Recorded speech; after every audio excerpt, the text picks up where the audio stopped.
What's up, everybody? Happy Tuesday to you all. I'm feeling the cough coming on. I'll apologize. I have a terrible tickle in my throat. I'm getting over a cold, so I'm probably going to cough into the microphone. My sincere apologies. Steve, how are you doing? Better than me? I am doing better than you. I am not coughing. Good luck with that.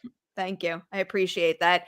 So today is a very special edition of Collider Dailies because we've been talking about doing something like this for a while now because, back in the Collider Movie Talk days, I used to love doing shows like Mailbag and hearing directly from all of you. So we decided to do a full AMA or Ask Us Anything episode of the show. So that's what's happening right now. So the live chat is where you should drop your questions, and we're going to take as many as we possibly can within the next 15 minutes.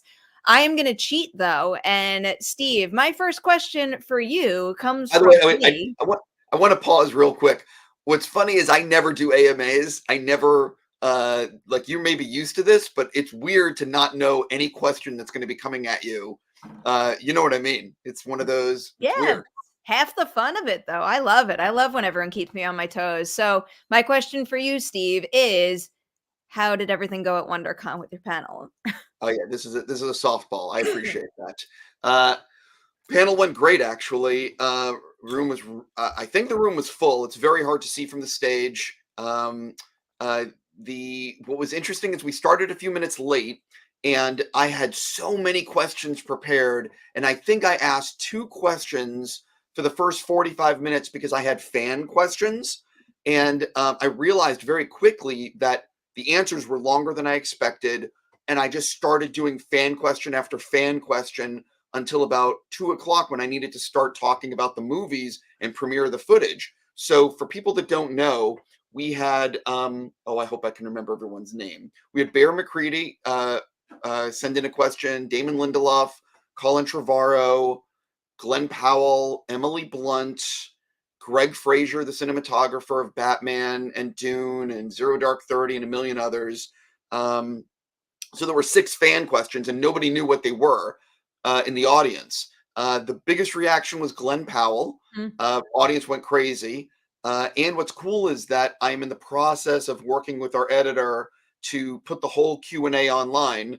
And I'm waiting on permission from one of the people, but 5 of the 6 of them gave me permission to put their Q&As online, their questions. So if you missed the director panel, which was like not really sorry for being long-winded, but like not really a panel where they teased future projects or anything, but it was really just about directing and them sharing like some really cool behind the scenes stuff. So if you weren't able to attend, it's going to be online hopefully soon. That's awesome. I'm happy that went well. I had no doubt whatsoever. And I know you always go big, go above and beyond with those fan questions. So I would be interested in seeing them myself. All right.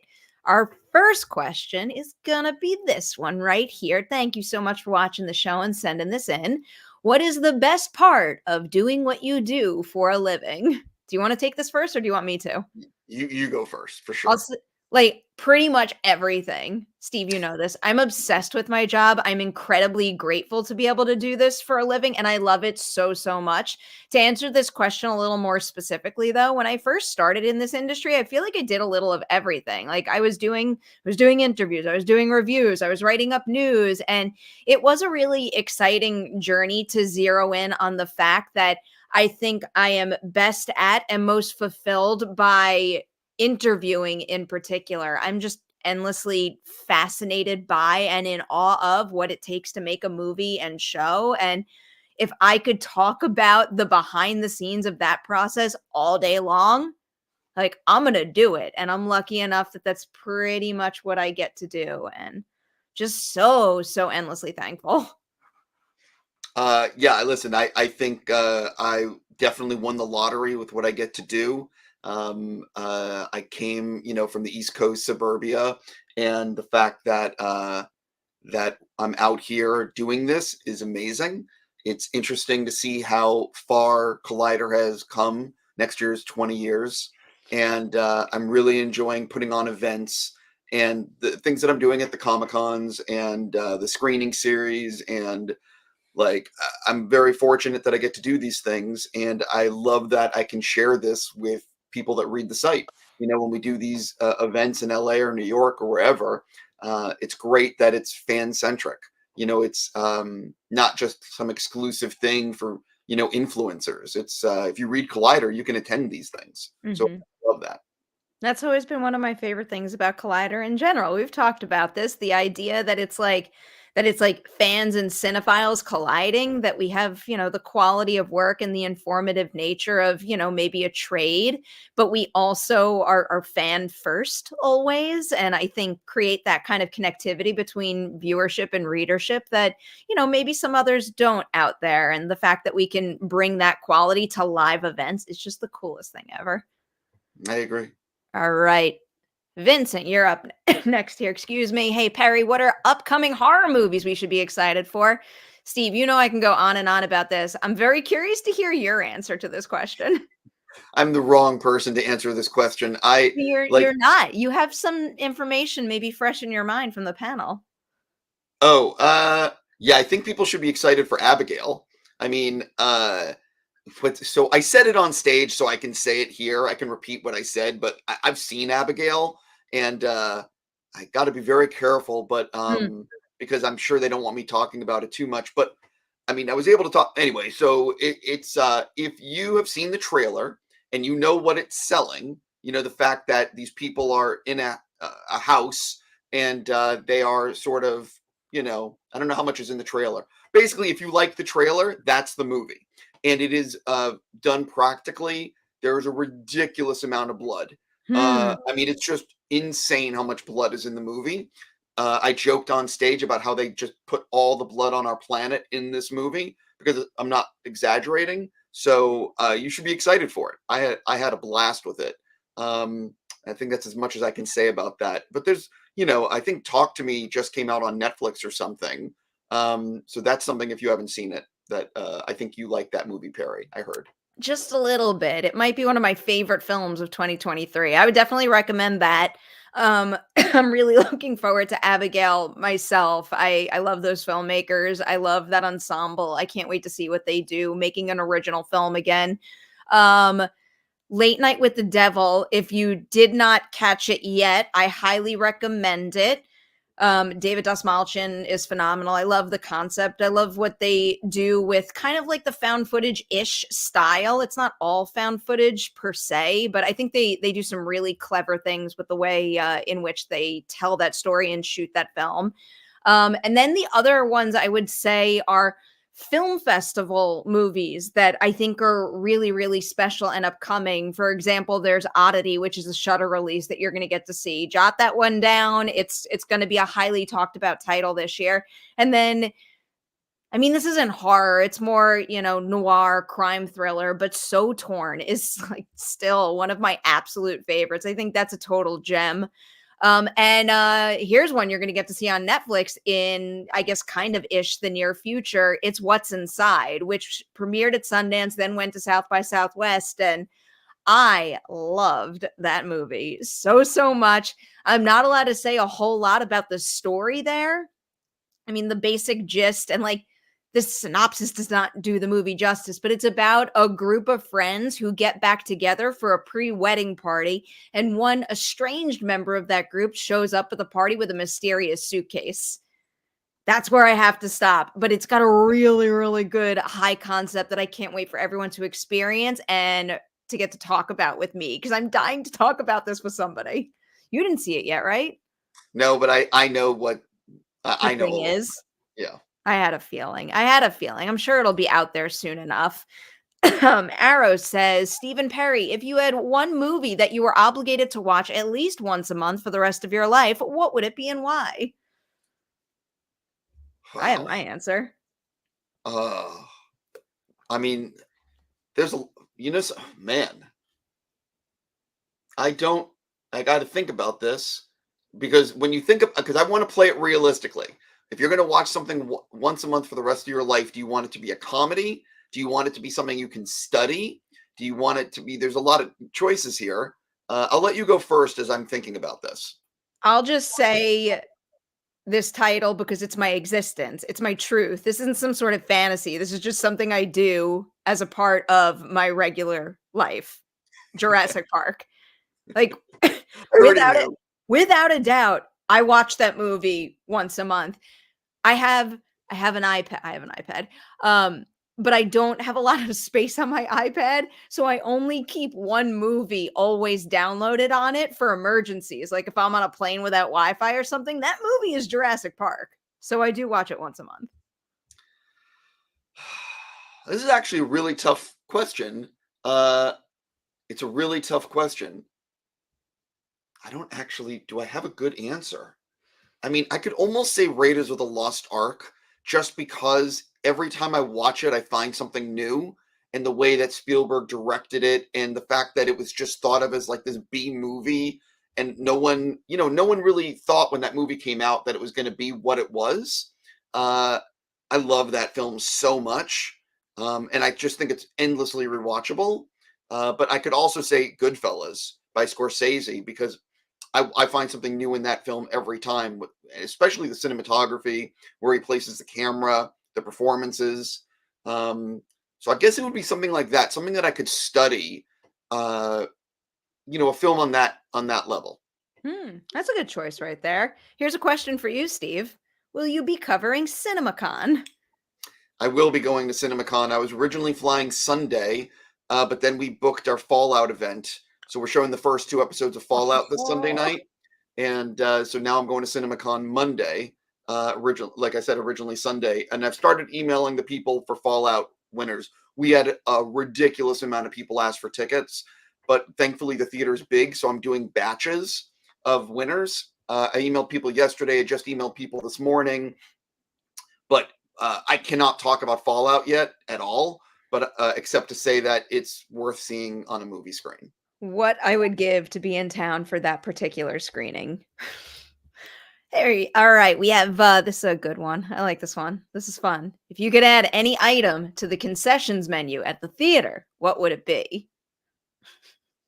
Uh, Do you want to hear my asshole answer first? sure, definitely. Oh, I want it to be like a grandma menu where it's like all food that doesn't make crunchy noise when you eat it. Oh, I'm down with this, Perry. Perry, that's a very, very good answer. I have like one of I think it's an actual condition with a name. I don't like food sounds. I gross myself out when I make food sounds. You know what I Oh, mean? see, I don't have that problem. What I do have a problem with, and people who know me, who go to the movies with me, know I'm the worst because if people are eating around me, I need them to eat around me like before the movie starts. Because once the movie has started, like I know people that will sit down next to me and they will, friends, and they will start eating their popcorn when the movie starts. And I'm like, get the F out of here. This does not work for me because when I see a movie, for me, it's like not a religious experience, but I'm all in. Yeah. And I don't want people eating around me, which is why, like, the Alamo Draft House or theaters that serve food, I'm okay with that if it's like Dwayne Johnson's Skyscraper or like a movie that I don't need to like be all in on. But like if I was seeing Lord of the Rings or Dune and you're eating a burger next to me and eating popcorn, I'll move or you're gonna move. It's one or the other. Adam just chatted us. Apparently, that condition is called misophonia. I might have a touch of that. Yeah, I don't have a um, problem with sounds. I just don't want it during a movie. I will say I do quite like the Alamo Draft House menu. I would say add something like hot chocolate. Oh, I didn't answer the actual question. Uh, I think that every movie theater should have like a good like espresso machine, Mm, like a good coffee machine that's right there. And I do like movie theaters that have like real food options, that are not terrible for you. Um, but I think an espresso machine is key because if you're really tired and you don't want soda, that's the move. so this question might put us both on the spot. Is there a cat in your vicinity? There is not. There My door is closed right now, and they're all outside. Wait! Oh my God! There is a cat in the room, and he's going towards the door. Hold on. I will grab this cat. you can get up because I'll probably do that next and grab Malcolm. Malcolm's enormous though. I like genuinely have a hard time picking up Malcolm. So holding him up Simba style will be a challenge for me, but I'll attempt something of the That's sorts. that's crazy that I did not think there was a cat in the office, And wait, hold on. I got to go like this. Oh, oh, beautiful face. Tell Uh, everyone which cat that is. this is Bandit, and he is a terror. Well, tell them about Bandit, and I'll go get Malcolm. Sure. Bandit is what we, I'm going to make a joke. This is one of the rescues that we got from outside. There is a feral cat that I love that we have spayed, neutered, I don't know what the right term is, who had a litter of kittens. And Oh, oh my God. he's so big. Yeah, what are you I know feeding you this want to cat? leave, don't you? I know you don't like this. He's out of here. You got one glimpse of Malcolm. Oh, he's been sitting behind me a lot during interviews. Like I just did a ladies' night where was it a ladies' night? I think it's in the ladies' night with Nell Tiger Free for the first Omen. And it wasn't until I was working with Adam on the edit that I noticed that Malcolm was sitting in the back the entire time. He's just a big boy. Like he doesn't go crazy with his food. Like we leave a little bit of dry food out for him all the time, but He's it just a big, mostly just sits there. yeah, he's a big cat. Yeah.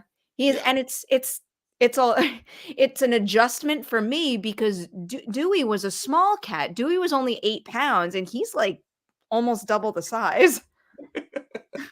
It We is have we have a few cats that are bigger. Princess is a large black cat. mm. Uh, but yeah. Anyway, I didn't even know Bandit was in here. He really wants to get out of the room. I'll let him out after this. All right, we'll finish up with oh actually, let's do this question then we have to do one more cuz I did see a super chat somewhere as well. By the way, the interest in this episode is through the roof and we really appreciate this. So, now that we know that questions will come in and you guys are enjoying this, we will do more of these in the future. So if we didn't get to any of your questions, like back pocket them and bring them back next time. This question from Chris is I know you guys are mainly film focused, but what are some of your favorite TV shows? Oh, I'm a huge fan of Apple TV. I Mhm. think they are doing incredible stuff over there, especially their sci-fi series. I absolutely recommend Severance, Silo, For All Mankind, Foundation, Monarch. Man, I could keep going. But if you don't have Apple TV, you should really consider it. I really, it is just a fantastic because all their shows just have a really high production value. And obviously, I haven't watched Manhunt yet. There's a whole bunch of others that I just haven't watched yet. But they're really good. I will say my obsession with Has Been Hotel Sure. still alive and thriving and consuming my life. In terms of like all-timers, like Cobra Kai is a big one for me. I love that show. I also really loved Orphan Black, so I'm really looking forward to Orphan Black Echoes to see what they do with that. I'm trying to think of maybe something new that I'm allowed to talk about, but I don't think I'm allowed to talk about it. But when I can, I'll be singing something's praises soon.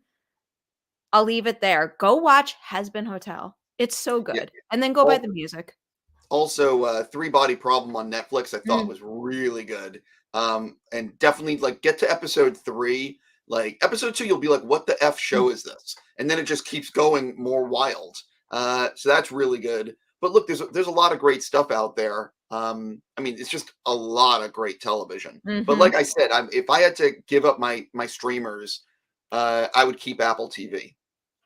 They got some high quality stuff. I really love Shrinking in particular. I'm a big Another, Shrinking fan amongst yeah, other things, but I'll highlight that one.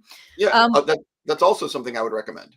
We Shrinking. will wrap up with Annabelle's super chat. Annabelle, thank you for being here and for supporting the show like this. We really appreciate you. Pop quiz, living or deceased, name any entertainer you'd have a meal with and pick their brain. Side note, move back home to NYC. Any cool spots you've been to worth visiting? I'm trying to think of like everyone out there knows I'm obsessed with meatball shops in New York I, City. Everybody it, knows that. So I feel like I'm not giving you anything new there, Annabelle. I'll say something, and you're going to make fun of me because you already know what my No, answer is. don't say Yep, don't say a chain. Don't say Chopped and don't say Dunkin' Donuts. I would not say Dunkin' Donuts, but Don't listen, say look, you've had your chance, Perry. I need to chime in. So I have to eat low salt foods. And what I love when I'm in New York is that they have a great chain in New York City called Chopped. It's a salad chain. I'm obsessed with it. It's like Chipotle for salad, where you get to pick your ingredients. It's all chopped up, and I love it because it's all very, very fresh and no salt, and so I can eat it basically whenever I want. So if you're into salad and you're in New York City, it is a fantastic, fantastic chain. But yes, it is a chain place, and it is way better than Just Salad and all the other places. So I love that place in New York City, but that is not for everyone. I can't handle that. Maggie's here with us. She says Dead Rabbit in NYC. Why does that sound familiar to me? I feel like I might have been there. And what is this? Francis's Tavern? I've never been there. But also more importantly, Has-Been Hotel. Okay, We didn't answer. I was going to say, let me answer the living or deceased. Yeah. And it's an easy one for me, and that's Freddie Mercury. I am a huge, huge fan of Queen. And I would have loved to have seen them in concert or been able to talk to him.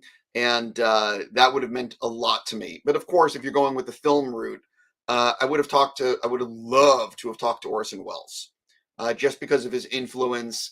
And Orson Welles, Okay. So those are my two. Mine's probably a no-brainer and something that everyone can guess. I would do anything to have a conversation with Wes Craven. I did get to talk to him once for my soul to take, and really that experience blew my mind. He was so kind and warm and sincere in his answers. It was like one of the ultimate treats of my life to get to talk to him, but probably no surprise, I would have had like a mile-long list of questions I would love to ask him, and his movies changed my life, so I have to pick Wes Craven. With that, we are winding down our AMA edition of Collider Dailies. You can bet we're doing this again. This was delightful, and it's only delightful for us because you all submitted such great questions and participated in this. So to everybody watching and sending in questions, thank you. Thank you so much. Before we say goodbye, Steve, anything you want to promote? Wow, that's a good question. I'm just thinking about this. If you're going to Mexico City, or if you're going to be in Mexico City May 2nd or 3rd at CCXP, I'm putting on a panel. We're in the process of locking it all down now. I'm obviously going to do something at Comic-Con, but there's just a lot of cool stuff I'm working on behind the scenes that is not announced yet. I love how I'm sitting in a room alone, and every time I cough, I still have to hide just so I don't spread my germs. I will promote this week's upcoming Ladies' Night, which will be released soon. It's with Nell Tiger Free, the star of The First Omen. And then I'll just say, if anyone's going to PaleyFest in LA and happens to get a ticket to the Avatar panel, let me know. Let me know. Shout like words of encouragement. It's a big panel, big show. I'm a little nervous, very excited, and I hope it's a wonderful night for anyone who attends. So I will leave it at that. We will say goodbye, and I think this is the last you're seeing of me for like a week and a half. So to everybody holding down the fort, I appreciate you, Steve, Maggie, John, and all the guests we're gonna have. And I can't wait to one day be able to tell you why I'm not gonna be here for the next week and a half, but it's not gonna happen anytime soon. So everybody have a lovely Tuesday, and tune back in for a brand new episode of Collider Dailies tomorrow at 10 a.m. PT.